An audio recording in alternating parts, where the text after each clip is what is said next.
मैं बलजिंदर कौर नागरिक एकेडमी में आपका स्वागत करती हूँ। कक्षा 10 के दंतुरित मुस्कान पाठ का आज हम कविता का अर्थ और कवि परिचय से अवगत होंगे। तो कवि परिचय इस प्रकार से है। कवि इसके नागार्जुन जी हैं। उनका जीवन परिचय इस प्रकार है कि नागार्जुन का जन्म बिहार के दरभंगा जिले के सतलखा गांव में 1911 ईस्वी में हुआ। उनका मूल नाम वैद्यनाथ मिश्र था। ऐसा है कि कई कवियों के नाम जो हैं वो बदले हुए भी हैं, तो उनका मूल नाम जो था वो ये था। 1936 में वे लंका गए हैं, श्रीलंका जिसे कहा गया है, और उन्हें बौद्ध धर्म अपना लिया। राजनीतिक होने के कारण उन्हें कई बार जेल भी जाना पड़ा है। हिंदी के साथ साथ बांग्ला और संस्कृत में भी उन्होंने कविताएं लिखी हैं। सन 1998 में उनका देहांत हो गया। रचनाएं नागार्जुन जी की हैं। नागार्जुन की प्रमुख रचनाएं इस प्रकार से हैं। युग धारा, सतरंगे पंखों वाली, हजार हजार बाहों वाली, तुमने कहा था, पुरानी चूड़ियों का कोरस, आखिर ऐसा क्या कह दिया मैंने। नागार्जुन कविता के साथ साथ देखिए उपन्यास तथा अन्य विधाओं पर भी लेखन कार्य किया है। नागार्जुन रचनावली 7 खंडों में प्रकाशित है। उनको अनेक पुरस्कार भी मिले हैं, जिनमें हिंदी अकादमी दिल्ली का शिखर सम्मान मिला, उत्तर प्रदेश का भारत भारती पुरस्कार, बिहार का राजेंद्र प्रसाद पुरस्कार उन्हें प्राप्त है। उनकी कुछ काव्यगत विशेषताएं इस प्रकार से हैं, तो हेडिंग दी गई है। लोक जीवन से घनिष्ठ नाता देखिए होने के कारण नागार्जुन ने भ्रष्टाचार, राजनीतिक और समाज की जो पतनशील स्थिति के प्रति हमेशा से ही वे सजग रहे हैं। वे अपने व्यंग में माहिर होने के कारण कुछ लोगों द्वारा उन्हें आधुनिक भारत का कबीर भी कहा गया है, क्योंकि परिवर्तनशीलता के द्योतक हैं। वे परिवर्तन चाहते थे। वास्तव में वे साधारण जनता के कवि हैं। नागार्जुन ने छंदों तथा मुक्तक छंद में काव्य की रचना की है। उनकी प्रस्तुत कविता जो आज हम आप पढ़ने जा रहे हैं, तो जो दंतुरित मुस्कान में देखिए छोटे से बच्चे की मनोहारी हंसी, उनके दांत, उसके प्रेम को दर्शाने का प्रयास किया है कि 2 दांतों के दंतुरित दांत, जो उसके छोटे छोटे दांत पहली बार देखे जाते हैं, उसे ही दंतुरित कहा गया है। और उसकी जो मुस्कुराहट है, इसीलिए ये शीर्षक है। तथा दूसरी कविता आपकी है, देखिए फसल के माध्यम से कवि भारतीय किसान, भारतीय परिप्रेक्ष्य, फसलों के महत्व, मानव जीवन में उनका किस प्रकार से महत्व है, तथा फसल पैदा करने के लिए जिस परिश्रम की आवश्यकता है, उसमें उसके साथ साथ नदियों, हाथों, बीज तथा फसलों का लहराना किस प्रकार से दिखाई देता है, इसको दर्शाने का प्रयास किया है। आप देखिए, भारत एक कृषि प्रधान देश है। किसानों का अत्यंत महत्व है। बिना अन्न, जल और नदियों और चीज़ों के आपका जीवन नहीं चल सकता है, तो उनके महत्व को बताने का, दर्शाने का प्रयास किया गया है। उनके परिश्रम को हम नकार नहीं सकते हैं। कविता दंतुरित मुस्कान और फसल 2 कविताएं हैं। इसमें हम पहली कविता दंतुरित मुस्कान का अर्थ आपको समझाने जा रहे हैं, और दूसरी कविता दूसरे वीडियो में आपको प्राप्त होगी। तो दंतुरित मुस्कान, 2 दांतों की जो मुस्कुराहट है, आप देखते हैं कि छोटे से बच्चे के माध्यम से 8-9 महीने का बच्चा जब उसके दांत निकल आते हैं, तो उसका वर्णन किया गया है।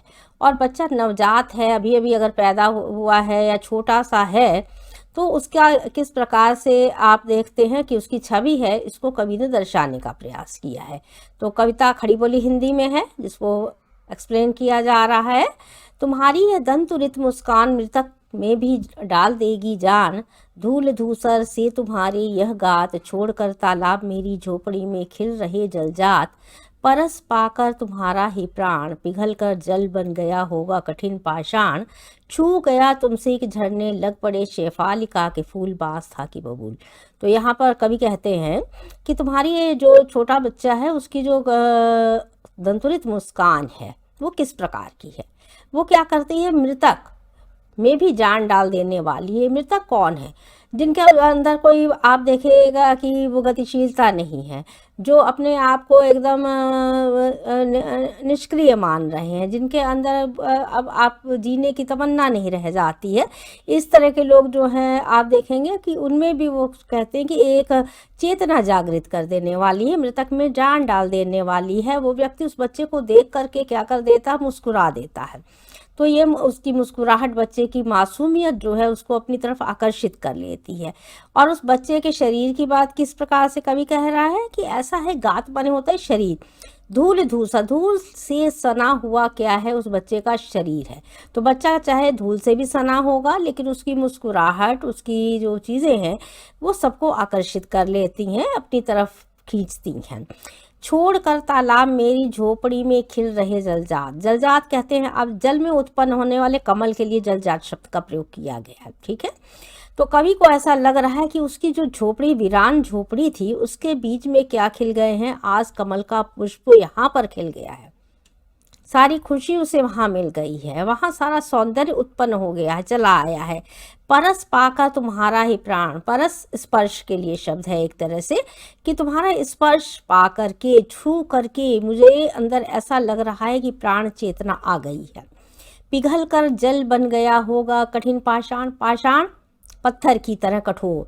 जो पत्थर की तरह कठोर व्यक्ति भी था, वो भी क्या था, तुम्हारी मासूमियत को देख करके, तुम्हारी मुस्कुराहट को देख करके वो कठिन पाषाण हृदय भी क्या हो गया होगा, पिघल गया होगा, वो जल की तरह बन गया होगा।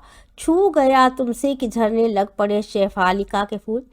शेफालिका एक तरह का फूल है, समझ रहे हैं। यहाँ आपका कमल के फूल की भी बात हो रही थी, यहाँ शेफालिका के फूल की भी बात हो रही है, जो पेड़ से झड़ रहे हैं। कई पेड़ों के जो फूल होते हैं वो गिरते हैं ज़मीन पर। तो कभी ये कह रहा है कि तुमको छुआ तो क्या झड़ने लगा, गिरने लग गए, ऐसा लगने लगा कि चारों तरफ किसके, शेफालिका के जो फूल हैं वह गिर गए हैं। बांस था कि बबूल, चाहे बांस की तरह या बबूल की तरह कांटेदार कहीं किसी का भाव हो, वो भी क्या हो जाएगा, उसमें भी परिवर्तन आ जाएगा। तुम मुझे पाए नहीं पहचान, क्यों नहीं वो पहचान पाता। देखिए, माता के साथ बच्चे का जो रिश्ता है वो बहुत ही घनिष्ठ है, समझ रहे हैं ना। और पिता अगर कहीं उसका दूर दराज कहीं काम के लिए चला गया है, तो आप देखेंगे कि किसी की पहचान जो है वो जब वो बार बार मिलता है तो उसकी पहचान होती है। यहाँ पिता थोड़ा दिन के बाद आए हैं तो वो कह रहे हैं कि तुम मुझे लगता है पहचान नहीं पा रहे हो।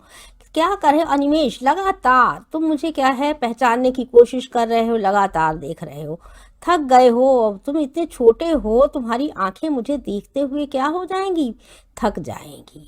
तो ऐसा है कि तुम तो आंखें नहीं फेर सकते क्योंकि वो मासूम है, उसे ज्ञात नहीं है, पता नहीं है। तो पिता ही कहता है कि मैं क्या कर लूँ, तुम थक जाओगे तो मैं अपनी आंखें फेर लेता हूँ। क्या हुआ, यदि हो सके परिचित होगा तो परिचित पहली बार।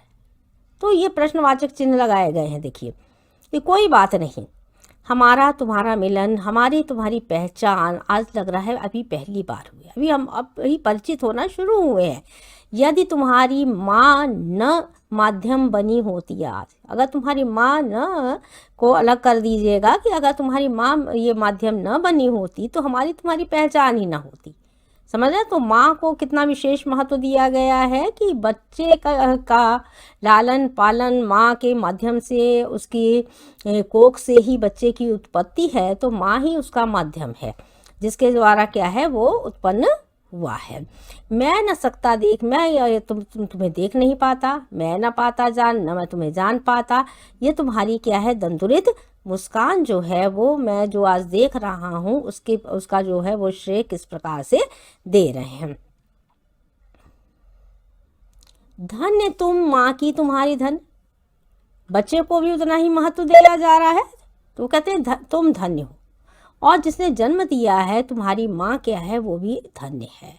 चिर प्रवासी मैं इतर मैं अन्य, मैं चिर प्रवासी हूँ, मैं थोड़े लंबे समय के पश्चात क्या है अभी आया हूँ, तो मैं बाहर रहता हूँ, मेरी पहचान किस प्रकार से है।